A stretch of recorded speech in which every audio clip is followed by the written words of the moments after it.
जी, भक्तों का प्रश्न है कि हम धूनी कैसे लगाएं और धूनी को हमें किस तरह से लगाना चाहिए जिससे हम ये कार्यक्रम अपना उचित तरीके से कर सके। बोल बालाजी महाराज की जय। जन कल्याण के लिए ये प्रश्न किया गया है। जो प्रश्न किया गया है, इस प्रश्न की मुख्य कारण ये है कि धूनी का मतलब क्या होता है। आप या तो आपके घर में सकारात्मक शक्तियां रहेंगी या नकारात्मक शक्तियां रहेंगी। सकारात्मक शक्तियां जो है उनको दिया और धूप की पूजा के साथ किया जा सकता है। आपको अगर आप अपने घर में जब जोत जलाते हैं तो उसके साथ धूप बत्ती जरूर जलाएं। अगरबत्ती भूल के मत जलाएं।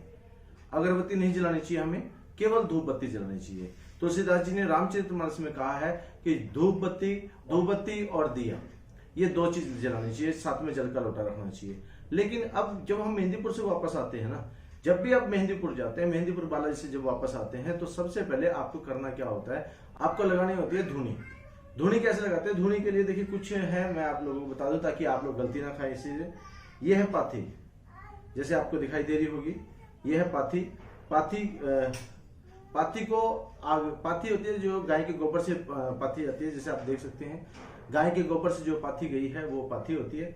और साथ में उसके साथ पाथी के साथ हमारे पास तीन चीजें हैं, एक है शक्कर और एक आपको लेनी है ऐसे करके राई, और इसके बाद आपको लेना है नमक।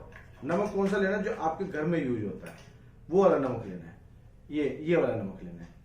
अब ये तीनों की तीनों चीजें क्या काम करते हैं इसके बारे में जरा आप सोचिए। जब आपने 10 और साथ में लेनी है आपने 10 रुपए की दरखास्त। 10 रुपए की दरखास्त इसलिए लेनी होती है क्योंकि जब जो भी हम लेते हैं वहां पे प्रार्थना करते हैं, तो वो प्रार्थना के पीछे का कारण ये होता है कि बालाजी महाराज से हम प्रार्थना करते हैं कि हे बाबा जी, हमारे घर में कोई भी ऊपरी पराई करी कराई ऊपरी पराई हो, वो धूनी के माध्यम से इस घर से भागे। और जैसे ध्यान रख लेना, जब भी धूनी होगी तो संकट का दम घुटता है।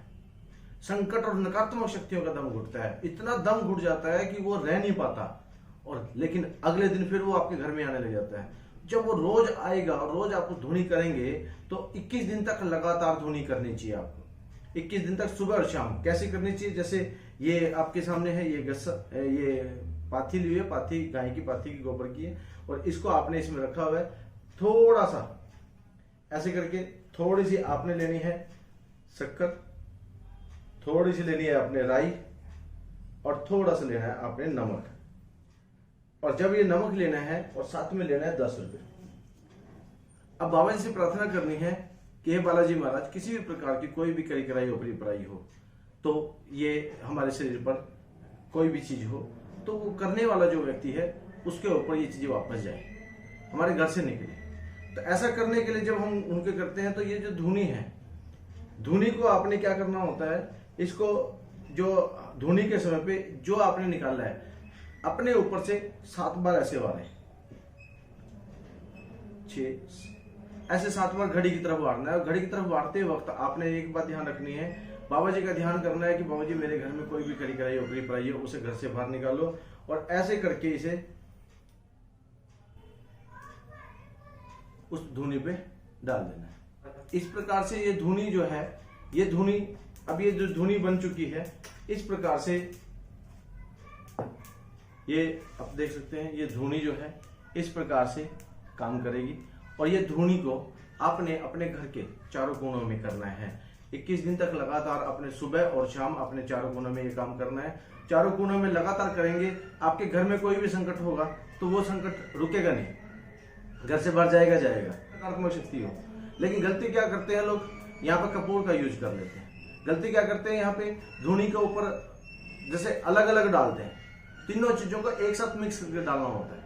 एक तो ये गलती नहीं करनी। और 10 रुपए की दरखास्त जो लगानी है। अब इस दरखास्त का करना क्या है, जब आप मेहंदीपुर जाओ या तो अपने गुरु जी से पूछो कि गुरु जी इसका करना क्या है। नहीं तो जब मेहंदीपुर जाओ तो वो व्यक्ति जो बिना गुरु के जा रहा है वो व्यक्ति इसे मेहंदीपुर बाबा जी के मंदिर में डाल सकता है। तो ये धूनी का था कार्यक्रम। अब आपके मन में एक सवाल आ रहा होगा कि इस धूनी को हम लोग अपने व्यक्ति को कैसे दें। अगर कोई बीमार है, ये तो घर के प्रॉब्लम है, कोई बीमार है तो बीमार के ऊपर भी ऐसे ही करना है, आपने 7 बार मारना है। और अगर इसको 7 बार मारने के बाद इसको फिर आपने सुनना है। इसको अगर आपको लगे कि इसको फिर आप धुनी को इस प्रकार से आप ले सकते हैं, ऐसे करिए, बिल्कुल नजदीक से इसको लेना चाहिए। लेकिन लेते वक्त ध्यान रखिए गुरु का सानिध्य होना जरूरी है, क्योंकि संकट छिड़ सकता है। अगर संकट छिड़ गया तो बड़ी दिक्कत आएगी। इसीलिए जो व्यक्ति गुरु के बगैर नहीं है तो वो व्यक्ति सिर्फ धुनी करें। धुनी लेना, धुनी लें तो किसी सानिध्य से, किसी समझदार से, जिससे भी मेहंदीपुर जाते हैं उनके सलाह और परामर्श से जरूर करें। तो आशा करते हैं आपको ये जन कल्याण की जानकारी आप लोगों के कार्य को सिद्ध करेगी, और प्रार्थना करते हैं बालाजी महाराज से आप सभी के ऊपर बाबा की कृपा बरसती रहे। जय श्री राम, जय श्री राम।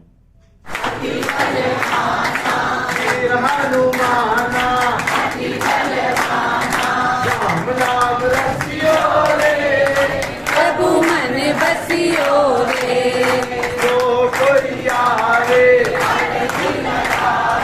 जो कोई आवे, सबकी सुनियो रे,